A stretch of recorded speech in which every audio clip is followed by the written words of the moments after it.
Fascist Sheikh Hasina সরকার 19 জুলাই 2024 রাতে দেশব্যাপী curfew জারি এবং সেনাবাহিনী মোতায়েনের সিদ্ধান্ত ঘোষণা করে। তবে সেনাবাহিনীর কার্যকর মোতায়েন শুরু হয় একদিন পরে 20 জুলাই 2024 ভোর থেকে।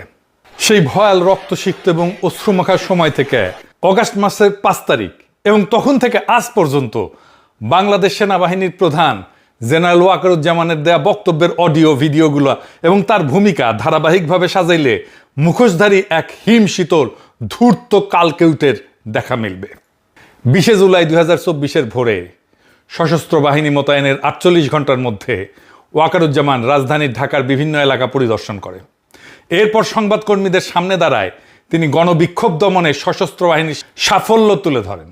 2024 সালের 22 জুলাই দেওয়া সেই বক্তব্যে তিনি তৎকালীন প্রধানমন্ত্রী অর্থাৎ জ্যাঠশালী বা স্ত্রীর বড় বোন খুনি হাসিনাকে মাঠ পরিস্থিতির উন্নতি ঘটতে শুরু হয়েছে বলে আশ্বস্ত করছিলেন। সেই দিনের কথায় তার গণবিরোধী মনোভাব স্পষ্টভাবে ফুটে উঠছিল। বিক্ষোভ দমনে 2-1 দিনের মধ্যেই সফল হবেন বলে আশাবাদ ব্যক্ত করছিলেন। গণপ্রতিরোধকে ধ্বংসযজ্ঞ এবং নির্বিচারে গুলি করে প্রতিবাদী দেশবাসীকে খুনের সেই অভিযানকে নৈতিক সমর্থন দিয়ে উচ্চারিত বাক্যটি ছিল এইরকম: তারা সেনাবাহিনী সঠিক দিকে আগাচ্ছে। খুনে বাহিনীগুলোর পক্ষে দেওয়া তার সেই কুখ্যাত বক্তব্যে জেনারেল ওয়াকার বলছিলেন, আমরা যদি একসঙ্গে কাজ করি তাহলে পরিস্থিতির আরো উন্নতি ঘটাতে পারবো। কারো অভিযোগ বা ক্ষোভ থাকতেই পারে, কিন্তু সরকারি সম্পদ ধ্বংস করে কি লাভ? বিষয়টা বোধগম্য নয়। এসব সম্পদ কোনো ব্যক্তির নয়, এগুলো জনগণের, এবং শেষ পর্যন্ত আমরাই এর ভুক্তভোগী। এভাবে ধ্বংসযজ্ঞ চালায় কি অর্জন হবে আমি জানি না। আমি মনে করি 2-1 দিনের মধ্যে এটা সম্ভব হবে। আমি নিশ্চিত আমরা সঠিক দিকেই আগাইতেছি। 23 জুলাই 2024 খুনি হাসিনার সর্বোচ্চ সুযোগ সুবিধা উপভোগকারী এই সেনাপ্রধান আরো শক্ত বাণী বর্ষণ করে মাঠে নামানো সেনাবাহিনীর মারমুখ মনোবল বাড়ানোর চেষ্টা করেন। তখন দেশে অরাজক পরিস্থিতির সৃষ্টি হয়েছিল, জানমালের ক্ষয়ক্ষতি হয়েছে, দেশের জনগণের অনেক সম্পত্তি ধ্বংস হয়েছে। জনগণের জানমাল রক্ষা এবং নিরাপত্তা দেওয়ার জন্য সেনাবাহিনী নিয়োগ দেওয়া হয়েছে। আমাদের ডিপ্লয়ের 48 ঘন্টার মধ্যে মনে করি স্বাভাবিক পরিস্থিতি ফেরত এসেছে। শোনেন, তার কথাই শোনেন। দেশে বিভিন্ন অরাজক পরিস্থিতির সৃষ্টি হয়েছিল, জানমালের ক্ষয়ক্ষতি হয়েছে, দেশের জনগণের অনেক সম্পত্তি ধ্বংস হয়েছে। তো সেগুলোকে রক্ষা করার জন্য মূলত এবং জনগণের নিরাপত্তা দেওয়ার জন্য আমাদেরকে সেনাবাহিনীকে নিয়োগ দেওয়া হয়েছে। তো আমরা নিয়োগপ্রাপ্ত হয়ে আমরা ডিপ্লয় করেছি। 48 ঘন্টার মধ্যেই আমি মনে করি যে একটা স্বাভাবিক পরিস্থিতি ফেরত এসেছে। কিছু সময় দিতে হবে, আমরা জাস্ট 48 ঘন্টা হয়েছে এসেছি, কিছু সময় লাগবে। আমার ধারণা যে আমরা সবাই মিলে কাজ করলে খুব শিগগিরই পরিস্থিতি স্বাভাবিক হয়ে যাবে।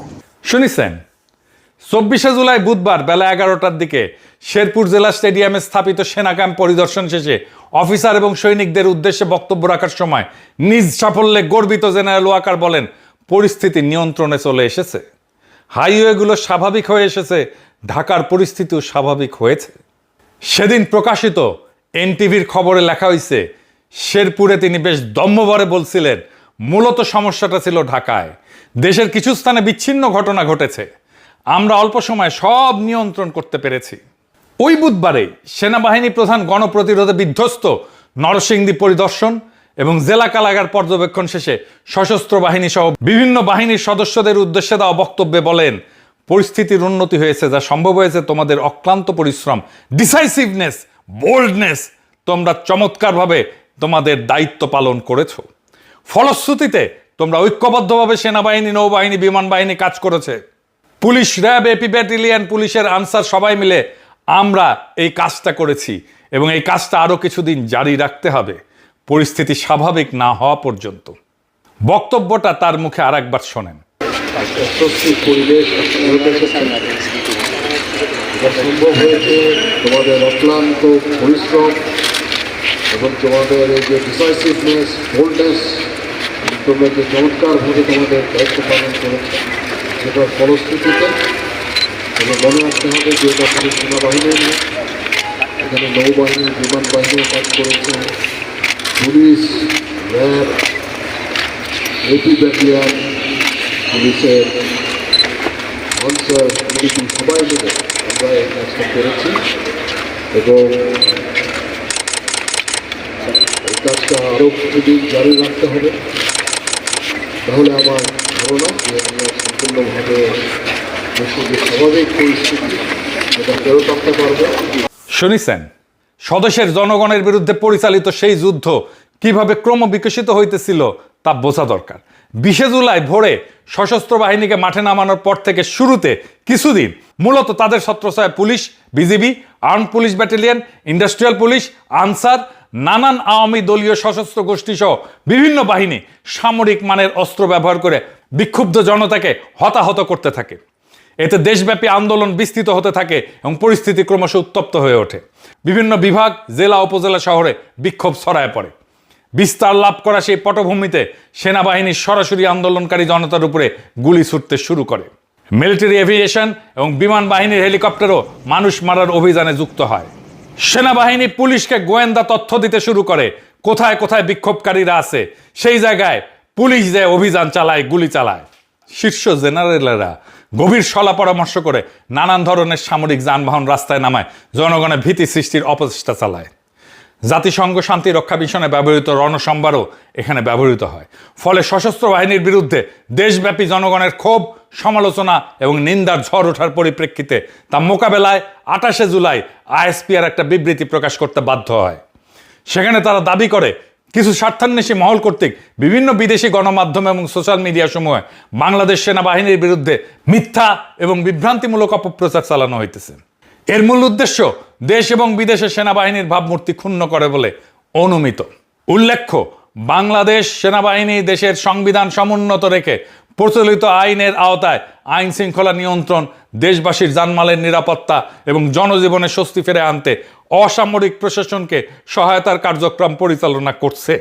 আইএসপিআর এর বিবৃতি জনগণের নিরাপত্তা প্রদান এবং সংবিধান রক্ষার দোহাই দিয়া মূল দায়ভার এবং অনিয়মের অভিযোগগুলোকে স্বার্থান্বেষী মহলের অপপ্রচার হিসেবে চালায় দেওয়ার এই ধরনের ঢালাও চেষ্টা ফ্যাসিস্ট সরকারের মরিয়া হয়ে ওঠার চিহ্ন বহন করতেছিল। স্বাধীন এবং নিরপেক্ষ বিদেশি গণমাধ্যম এবং সামাজিক যোগাযোগ মাধ্যমে যখন ছবি এবং বিভিন্ন প্রমাণ দিয়ে সুনির্দিষ্ট অভিযোগ তুলতেছিল, তখন তদন্তের মুখোমুখি না হয়ে সেগুলোকে স্রেফ ভাবমূর্তি ক্ষুণ্ণের ষড়যন্ত্র বলে উড়ায় দেওয়ার একটা অপচেষ্টা তখন ক্ষমতাসীন খুনি চক্রের অসহায়ত্বকে উন্মোচিত করছিল। সংবিধানে সিভিল প্রশাসনের সহায়তার কথা বলা থাকলেও সেই ক্ষমতার অপব্যবহার বা কোনো ধরনের অপকর্মকে গোপন রাখতে জাতীয় নিরাপত্তা এবং অপপ্রচারের দোহাই ব্যবহার করে সশস্ত্র বাহিনীর সে বিবৃতির মাধ্যমে তখন দেশের সাধারণ জনগণের বিরুদ্ধে যুদ্ধ ঘোষণা করে দেয় এই ওয়াকার। এমনই ছিল তখন দুর্ভাগা বাংলাদেশের রাষ্ট্রের শীর্ষ ফৌজি কর্মকর্তাদের দেশবিরোধী মনোভাব এবং আচরণ। 28 জুলাই প্রকাশিত এই বক্তব্যটি পাঠ করলে একটা বিষয় পরিষ্কার বোঝা যায়। অন্তত সেদিন পর্যন্ত সেনাপ্রধান ওয়াকার বিশ্বাস করতেন খুনি হাসিনার পক্ষ অবলম্বন করার অর্থই হইল দেশের সংবিধান সমুন্নত রাখা। বাংলাদেশ রাষ্ট্র এবং তার নাগরিকদের অধিকার বিরোধী ভূমিকায় অংশ নেওয়া উচ্চপদস্থ সরকারি কর্মকর্তা কর্মচারীদের মনে একবারও এই প্রশ্ন আসেনি যে 2014, 2018, 2024 সালে অনুষ্ঠিত সব কয়টা জাতীয় সংসদ এবং স্থানীয় সরকারের নির্বাচনই ছিল জালিয়াতিতে পূর্ণ এবং ব্যাপকভাবে প্রশ্নবিদ্ধ। ফ্যাসিস্ট শাসক গোষ্ঠী জবরদস্তি, মহাকারচুপি এবং শতভাগ জুলুম করে জনগণকে পরিপূর্ণভাবে তাদের মৌলিক নাগরিক অধিকার থেকে বঞ্চিত করে রাখছিল। আর এই প্রক্রিয়ায় সহযোগী হইয়া সংশ্লিষ্ট সব কয়টা বাহিনী মূলত রাষ্ট্রদ্রোহিতার মতো ভয়াবহ অপরাধে জড়ায় পড়ছিল। ইনশাল্লাহ একদিন না একদিন মহান অলিয়া উলিয়ার সেজদায় পুষ্ট এই জমিনে এমন সকল নিপীড়ন এবং নির্যাতনের বিচার হবে। সদ্য সাবেক অন্তর্বর্তীকালীন সরকারের উপদেষ্টা ব্রিগেডিয়ার জেনারেল সাখাওয়াত হোসেন সম্প্রতি 5 আগস্ট চ্যানেল 24-এর মুক্তবাক অনুষ্ঠানে একটা সাক্ষাৎকার দিয়েছিলেন। সেখানে তিনি জুলাই বিপ্লব চলাকালীন সেনাপ্রধান জেনারেল ওয়াকারুজ্জামানের বৈরী ভূমিকার বিষয়ে কিছু ইঙ্গিত দিচ্ছেন। একই সঙ্গে সেনাবাহিনীর তরুণ অফিসার, বীর সৈনিকদের নাগরিক বান্ধব অবস্থানের বিষয়টাও তুলে ধরছেন। চলেন তার এই সমস্ত মন্তব্য শুনে নেওয়া যাক। শোনেন।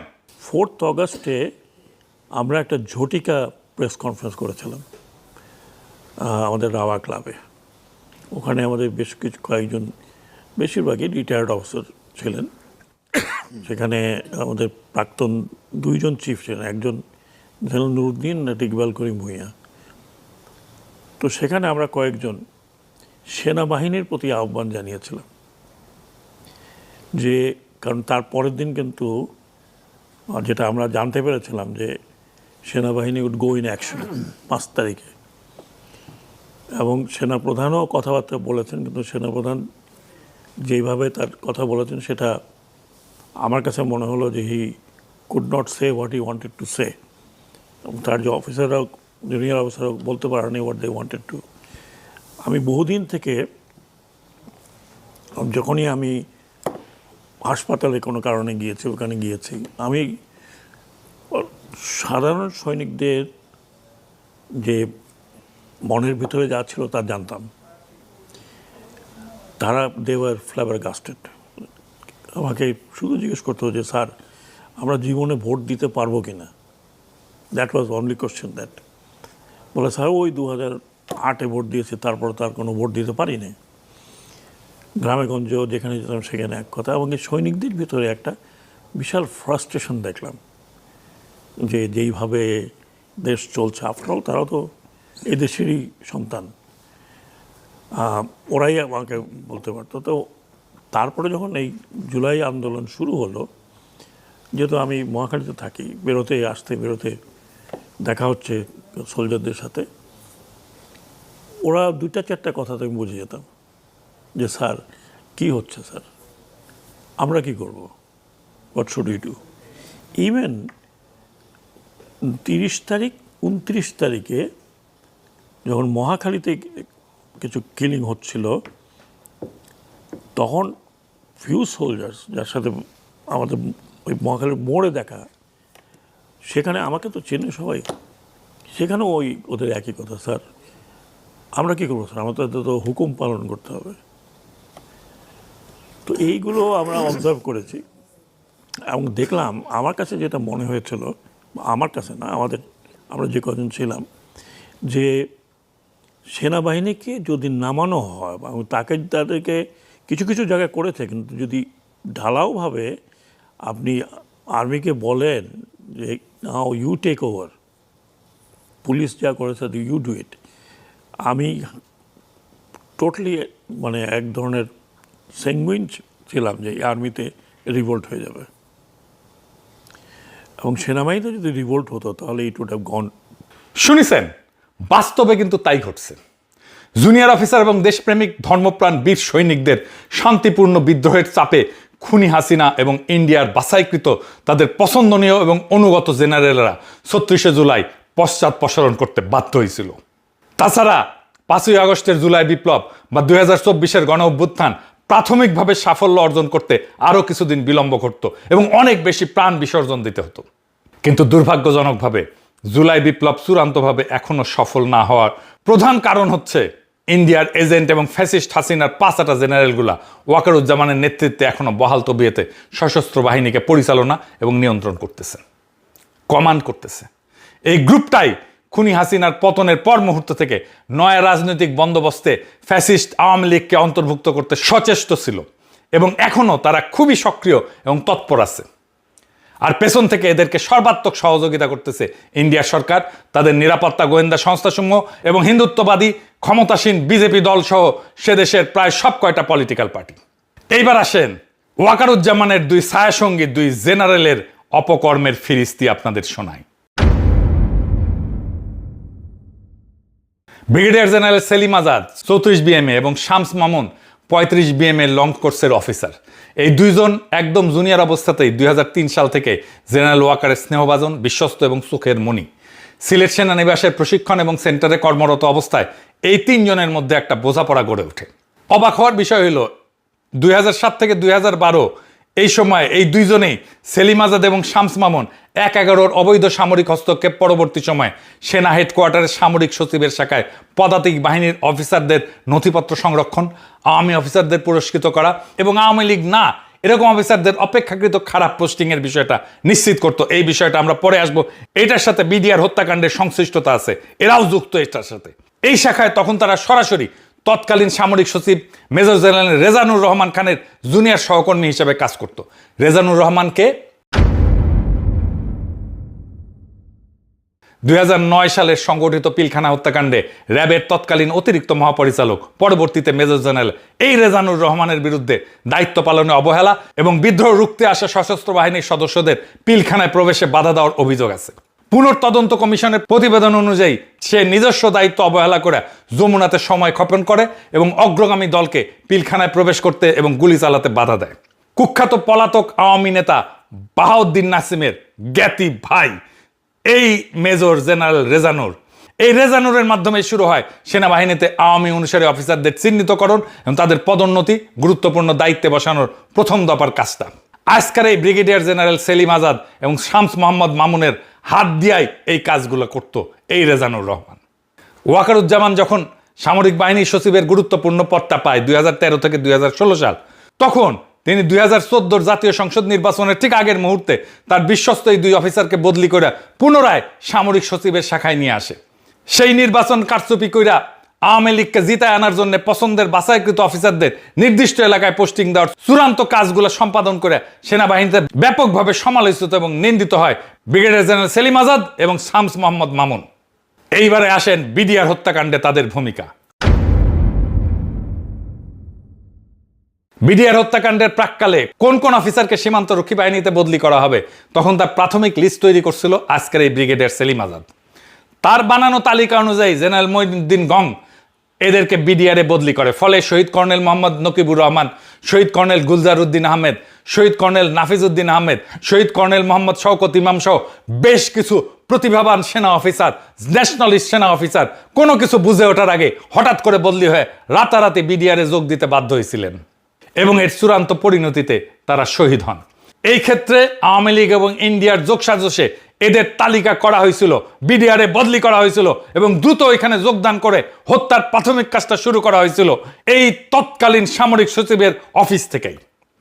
আর এর সূচনা করে শামস মামুন এবং সেলিম আজাদের পদাতিক ডেস্ক। এই অপকর্ম করার গাইডলাইন এরা পাইতো খুনি হাসিনার জ্ঞাতি ভাই বাহাউদ্দিন নাসিম এবং তার জ্ঞাতি ভাই জেনারেল রেজানুর খানের কাছ থেকে এবং পলাতক হাসিনার জ্ঞাতি বোনের স্বামী জেনারেল ওয়াকারের কাছ থেকে। বিডিআরে সংগঠিত এই বর্বর ঘটনায় সর্বমোট 74 জন নিহত হয় আপনারা জানেন। 2011 সালে মালয়েশিয়ান আর্মি থেকে উচ্চতর প্রশিক্ষণ শেষে ব্রিগেডিয়ার সেলিম আজাদ দেশে ফিরে আবার লজিস্টিক্সের এরিয়া কমান্ডার মেজর জেনারেল রেজানুরের স্টাফ হিসেবে যোগদান করে। ওই বছরই ফ্যাসিস্ট হাসিনার বিরুদ্ধে তথাকথিত বানোয়াট সামরিক অভ্যুত্থান প্রচেষ্টার সাথে জড়িত অভিযোগে বেশ কয়েকজন সিনিয়র অফিসারকে আটক, নির্যাতন এবং চাকরিচ্যুতির ঘটনার অন্যতম প্ল্যানার ছিল এই কুখ্যাত সেলিম আজাদ।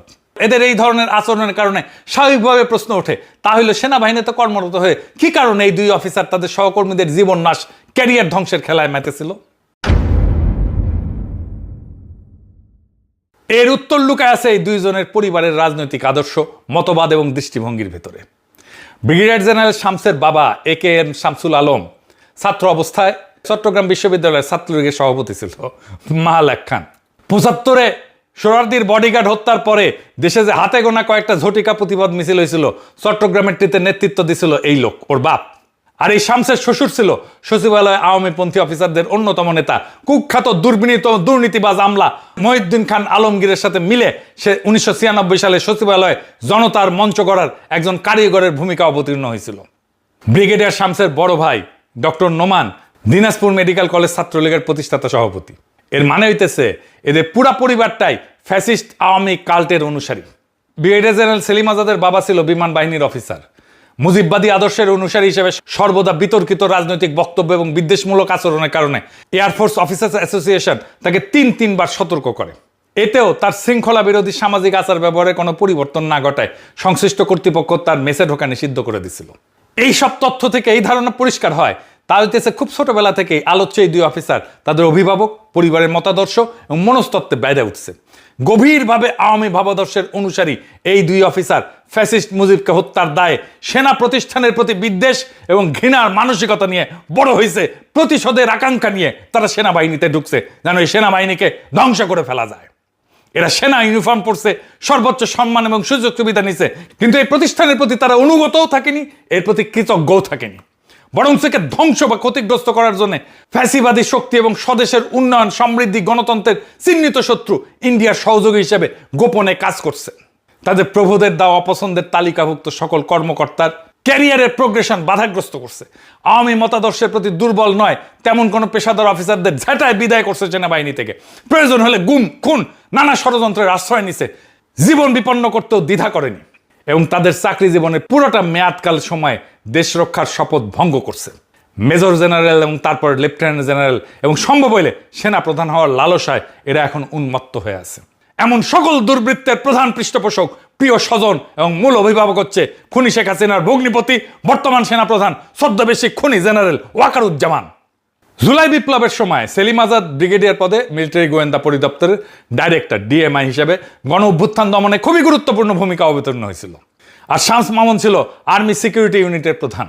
পুরা দেশের গোয়েন্দা তথ্য, গণ আন্দোলনের গতি প্রগতি, ছাত্রনেতা নেত্রীদের অবস্থান, তাদের গতিবিধি পর্যবেক্ষণ, কোথায় জমায়েত হইতেছে, কোথায় সংগঠিত হইতেছে ছাত্ররা, কোথায় বিক্ষোভকারীরা সংগঠিত হইতেছে, এই গোয়েন্দা তথ্য তারাই দিত পুলিশকে। বিভিন্ন বাহিনীর মধ্যে সমন্বয় এবং কোথায় কোথায় কোন সশস্ত্র বাহিনীর ইউনিট দিয়ে বিপ্লবাত্মক পরিস্থিতি দমন করা যায় সেনা সদরে বসে এর মাস্টার প্ল্যানার ছিল এই দুই আওয়ামী ব্রিগেডিয়ার। তাদের দেয়া তথ্য এবং উপাত্তের উপরে ভিত্তি করে হেলিকপ্টার, সশস্ত্র বাহিনীর আর্মার্ড ভেহিকেল এবং তাদের মেশিন গান এবং স্নাইপার রাইফেল থেকে গুলি চালানো হয়েছে। ফ্যাসিস্ট বাহিনীর মুখোমুখি দাঁড়ায় প্রাণ বিসর্জন দিয়া এবং শরীরে গুলির আঘাত সয়া হাজার হাজার ছাত্র, কর্মজীবী মানুষ এবং সাধারণ জনতা গণপ্রতিরোধ গড়ে তুলছিল। রাজধানীর ঢাকার যাত্রাবাড়ি, উত্তরা, মিরপুর, মোহাম্মদপুর, রামপুরা, বাড্ডা সহ নানা এলাকায় এই প্রতিরোধের পথ ধরেই ২৪-এর গণ অভ্যুত্থান বিপ্লবের স্তরে উন্নীত হয়েছিল। বিদ্রোহে উত্তাল এই গুরুত্বপূর্ণ এলাকাগুলো পুনরুদ্ধারের অপচেষ্টায় তখন বহু মানুষকে খুন এবং আহত করা হয়। একইভাবে ফেনী, চট্টগ্রাম সহ দেশ জুড়ে ক্রমাগত হত্যাকাণ্ড এবং বিক্ষোভকারীদের উপরে আহত করার ঘটনা ঘটতে থাকে। তখন সেনা হেডকোয়ার্টারে বৈশা army, police, BGB, answer, Awami নামধারী সশস্ত্র বাহিনীগুলোকে পরিচালনা করার ক্ষেত্রে শেষ মুহূর্ত পর্যন্ত সক্রিয় ছিল কুখ্যাত এই দুই ব্রিগেডিয়ার ডিএমআই সেলিম আজাদ এবং ডিএমও শামস মামুন। তারা নানা ধরনের গোয়েন্দা তথ্য, কূটকৌশল এবং দিক নির্দেশনা দেয়া এই সমস্ত অভিযানে ভূমিকা রাখছে।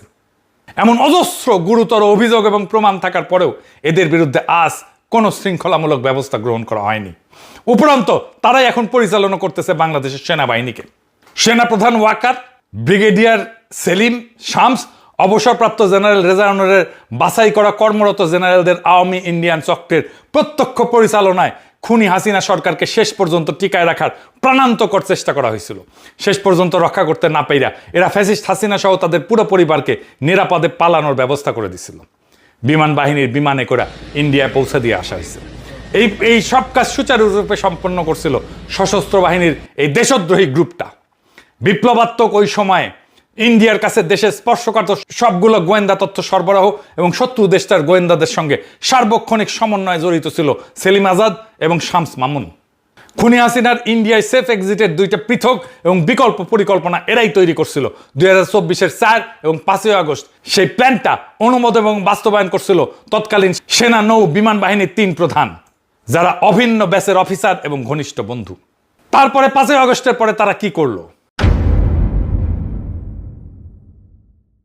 হাসিনার পতনের পর বিভিন্ন ভয়াবহ অপরাধে অভিযুক্ত আওয়ামী মন্ত্রী, নেতা, সামরিক, বেসামরিক আমলা এবং ভয়ঙ্কর অপরাধী বিভিন্ন পর্যায়ের পুলিশ অফিসারদের সেনানিবাস সহ সশস্ত্র বাহিনীর নানা স্থাপনায় আশ্রয় দেওয়া এবং পরিস্থিতি কিছুটা শান্ত হইলে বিদেশে পালায় যাওয়ার নিরাপদ ব্যবস্থা এবং সকল আয়োজন করছিল সেনাপ্রধান ওয়াকারের নেতৃত্বে পরিচালিত এই চক্রটা, যারা এখনও খুবই সক্রিয়ভাবে ক্রিয়াশীল আছে।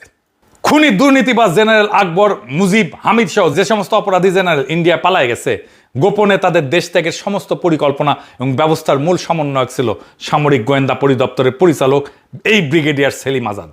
এই চক্রটাই ২০২৪-এর ৬ আগস্ট অ্যাটর্নি জেনারেল নিয়োগ, ৮ই আগস্ট অন্তর্বর্তীকালীন সরকার গঠনের সময় তাদের অনুগত কতিপয় ব্যক্তিকে উপদেষ্টা বানায় দেয়। গোপনে তাদেরকে নানা অপকর্মে ব্যবহার করা এবং সরকারের প্রধান উপদেষ্টা প্রফেসর ইউনূসকে সার্বক্ষণিকভাবে নানা যন্ত্রণায় নিমজ্জিত কইরা অনুৎপাদনশীল অকাজে আটকে রাখাইছিল তাদের সার্বক্ষণিক তৎপরতা। এদের প্রধান লক্ষ্য এবং দাবি ছিল বিপ্লব পরবর্তী রাজনীতির নয়া বন্দোবস্তে ফ্যাসিস্ট আওয়ামী লীগকে যেন অন্তর্ভুক্ত করা হয়, তাদের জন্য জায়গা করে দিয়া বাংলাদেশের নিরাপত্তা পরিসরে ইন্ডিয়াকে হস্তক্ষেপ করার পুরনো সুযোগগুলা অবারিত যেন রাখা হয়।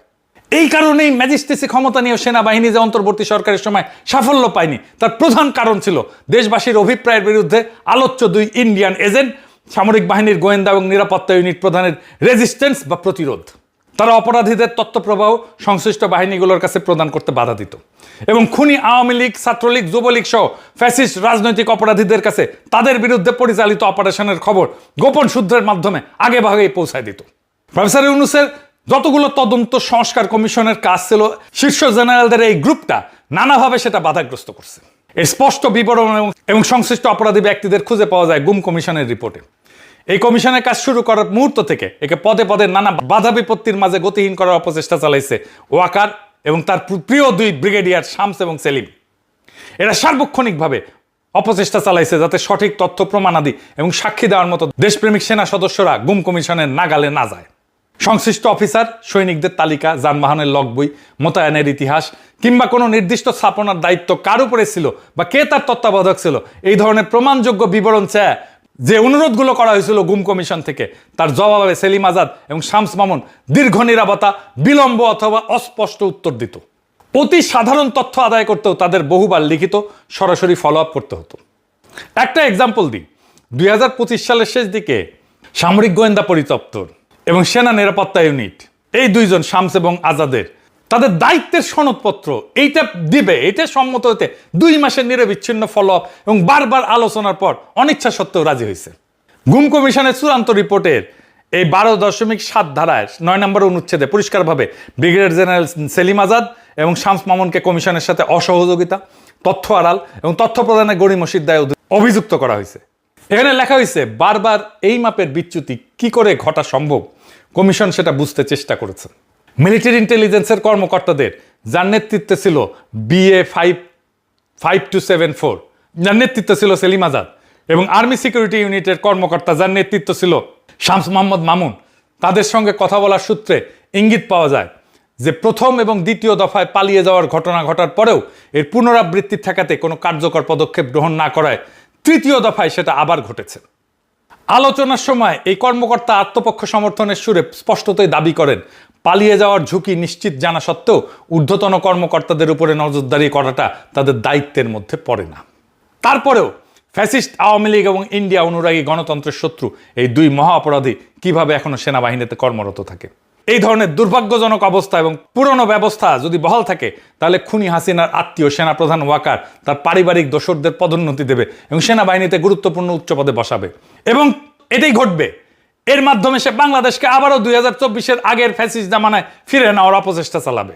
এর মধ্যে এরকম কিছু সিদ্ধান্ত এবং পদক্ষেপ নিয়ে ফেলছে আমরা দেখতে পাচ্ছি। বিগত মাসগুলোতে সেনাপ্রধান রাজধানীর আশেপাশের গুরুত্বপূর্ণ সেনানিবাস এবং সামরিক স্থাপনার সময় নিজের পছন্দের এবং সম মনোভাবাপন্ন অফিসারদের পদায়ন করছে। এর মধ্যে দিয়ে জেনারেল ওয়াকার নিজের ক্ষমতা বলয় এবং অবস্থানকে সংহত করে ফেলছে। আমাদের দীর্ঘ লড়াই, আত্মত্যাগ, রক্তপাতের পর যে অমূল্য বিজয় অর্জন করে আওয়ামী বাকশালী ফ্যাসিস্ট শাসনকে আমরা উৎখাত করছি, সেই বিজয়কে যদি সংহত আর অগ্রসর করতে হয় তাহলে সামরিক বাহিনীর ভিতরে শুদ্ধি অভিযান চালাইতে হবে। দিল্লি দাস এই দুই জেনারেলকে এবং জেনারেল ওয়াকারুজ্জামানকে সেনাবাহিনী থেকে অপসারণ নয়, এদের অপরাধের জন্য বিচারের কাঠগড়ায় দাঁড় করাইতে হবে। আমরা এটা করব, আজ হোক কাল হোক আমরা এটা করব। ইনকিলাব জিন্দাবাদ, আজাদি জিন্দাবাদ।